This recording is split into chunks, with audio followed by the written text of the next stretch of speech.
گھروں سے نکلتے ہیں تو کسی نہ کسی کی رضا اور خوشنودی ہمارا مقصود نگاہ اور ہمارا مطمع نظر ہوا کرتی ہے۔ کبھی ہم کسی دنیاوی شخصیت کو راضی کرنے کے لیے گھر سے نکلتے ہیں،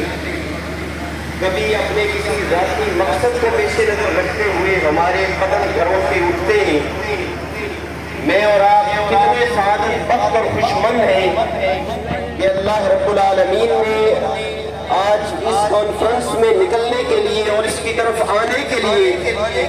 ہمیں جو جذبہ عطا کیا ہے، جو نیت بخشی ہے۔ ہم کسی دنیا دار کو راضی کرنے نہیں آئے، ہم نبیوں کے سردار کو راضی کرنے آئے۔ عظمت رسالت کے لیے یہ قدم اٹھے ہیں۔ حضور پیر سیال کی آواز سے لبیک کہتے ہوئے آج غلامان رسالت اپنے عزم کو لے کر اور اپنے جذبے کو لے کر یہاں حاضر ہوئے ہیں۔ یہ اٹھنے والے قدم رائے گاہ نہیں جائیں گے۔ میرا دل کہتا ہے جو بھی محبت سے آیا ہے اپنی جھولیاں حضور کی رحمت سے بھر کے واپس جائے گا۔ حضور پیر سیال کی نگاہ لطف و کرم پہلے بھی شامل حال ہے اور آج بھی ہم ان سے اپنا دامن بھر کے واپس جائیں گے۔ حضور کی موجودگی میں لمبی گفتگو کرنا ترین ادب نہیں ہے۔ میں نے صرف 2-3 باتیں وقت کی نزاکت کو پیش نظر رکھتے ہوئے عرض کرنی ہے۔ اللہ رب العالمین نے جب انسانوں میں سلسلہ نبوت و رسالت کا آغاز کیا تو ہر دور میں چمنستان نبوت میں رنگ رنگ کے پھول مہکتے رہے۔ حضرت آدم بھی آئے، حضرت نوح بھی آئے، حضرت موسیٰ بھی آئے، حضرت ابراہیم و اسماعیل علیہ السلام بھی جلوہ گر ہوئے۔ ہر پھول کا اپنا رنگ بھی تھا، اپنی خوشبو بھی تھی، اپنا منظر بھی تھا، اپنی پھپن بھی تھی، اپنی زیبائی بھی تھی، اپنی رانائی بھی تھی۔ لیکن ہر پھول ایک زمانے میں اپنی بہار دکھا کے دنیا سے چلا گیا۔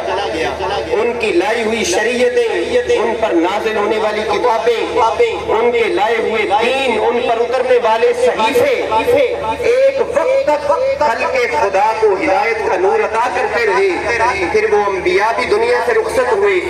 ان کی شریعتیں بھی چلی گئیں، ان پر نازل ہونے والی کتابیں بھی دنیا میں محفوظ نہ رہ سکیں۔ لیکن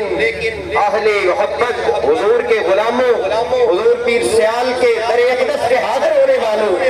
ہماری سعادت کا ستارہ کتنی بلندی پہ چمک رہا ہے کہ رب نے ہمیں اس محبوب کا امتی بنایا کہ جو گلشن نبوت کا وہ پھول بن کے مہکا ہے، جس کی رنگت بھی صبح قیامت تک باقی ہے، جس کی خوشبوئیں بھی صبح قیامت تک، حضور کا دین قیامت تک، حضور کی کتاب قیامت تک، حضور کے معجزات قیامت تک، حضور کی سیرت کی روشنیاں قیامت تک۔ اور پھر مجھے یہ کہتے ہوئے بھی جس مسرت کا احساس ہو رہا ہے، آپ بھی اس مسرت میں میرے ساتھ شریک ہو جائیے کہ کل جب میدان کربلا میں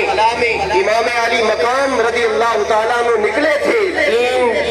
کی عظمت کو پہرا دینے کے لیے، تو میدان کربلا میں امام حسین کا پرچم حضرت غازی عباس علمدار کے ہاتھ میں تھا۔ وہ امام حسین کے پرچم کے علمبردار تھے، اور مجھے یہ کہنے میں نہ کوئی ڈر ہے، نہ کوئی شک ہے، نہ کوئی تردد ہے کہ یوں تو حضور کی امت میں ہر زمانے میں ایسے علماء پیدا ہوئے، ایسے مشائخ پیدا ہوئے، ایسے کاملین اور صالحین دنیا میں آئے کہ جنہوں نے حضور کے دین کے پرچم کو پکڑ کے رکھا ہے اور لہرایا ہے چہار جنگ عالم میں۔ لیکن جب عقیدہ ختم نبوت کے پرچم کو اس سرزمین پاکستان میں لہرانے کی بات آئی تو رب نے اسی غازی عباس علمبردار کی اولاد میں سے میرے شیخ الاسلام کا انتخاب فرمایا۔ 1953 کی تحریک ختم نبوت ہو یا 1973 میں قادیانیوں کو غیر مسلم اقلیت قرار دینا ہو، یہی سرگودا کی سرزمین تھی، اور یہاں سے چند 100 گز کے فاصلے پر گول مسجد میں اجتماع تھا، پورے ملک سے اہل محبت جمع تھے، اور وہاں میرے شیخ الاسلام والمسلمین غریب نواز جب سٹیج پہ آتے ہیں، آپ جب مائک پہ جلوہ گر ہوتے ہیں تو آپ فرماتے ہیں کہ لوگ تو قادیانیوں کے بارے میں صرف باتیں کرتے ہیں، پلاننگ کرتے ہیں، خدا کی قسم اگر میری ملت کے علماء مجھے حکم دیں تو میں اپنے غلاموں کو لے کے یوں سر پہ کفن باندھ کے نکلوں کہ 3 دن کے بعد سرزمین پاکستان پہ کوئی منکر ختم نبوت زندہ نظر نہ آئے۔